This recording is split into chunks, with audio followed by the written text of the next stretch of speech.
কেন্দ্র ও রাজ্য স্তরের প্রকল্পগুলো মাথায় রেখে কাজ করতে ত্রিস্তর পঞ্চায়েতের জনপ্রতিনিধিদের প্রতি আহ্বান জানালেন মুখ্যমন্ত্রী ডাক্তার মানিক সাহা।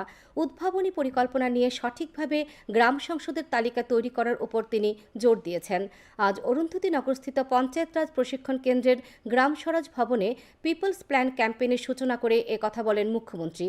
তিনি বলেন, গ্রামীণ এলাকার উন্নয়ন না হলে দেশের উন্নয়ন সম্ভব নয়। বাস্তবমুখী পরিকল্পনা গ্রহণের মাধ্যমে গ্রামীণ এলাকার উন্নয়নকে আরও ত্বরান্বিত করার জন্য গুরুত্ব দিয়েছেন তিনি।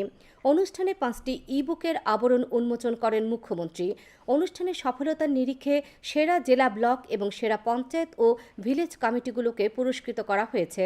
অনুষ্ঠানে বক্তব্য রাখেন গ্রামোন্নয়ন সচিব সন্দীপ আর রাঠোর। সারা রাজ্য থেকে জেলা সভাপতিগণ, ত্রিস্তর পঞ্চায়েতের জনপ্রতিনিধিরা উপস্থিত ছিলেন।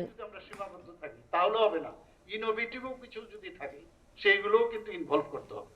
আপনারা কিন্তু মনিটর করতে হবে। এই যে ত্রিস্তরীয় পঞ্চায়েত সমিতি এবং আমাদের পঞ্চায়েত এবং ভিসি, এটার কিন্তু একটা সিনক্রোনাইজেশন থাকে না, কে কি করছে অনেকে থাকে না।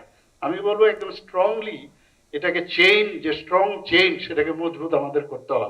এখানে রাজ্যের অনেকগুলো পঞ্চায়েত যে আছে সেগুলো এখন কিন্তু পঞ্চায়েত লার্নিং সেন্টার হিসেবে আত্মপ্রকাশ করেছে। এটা একটা আমাদের জন্য খুবই ভালো বিষয়।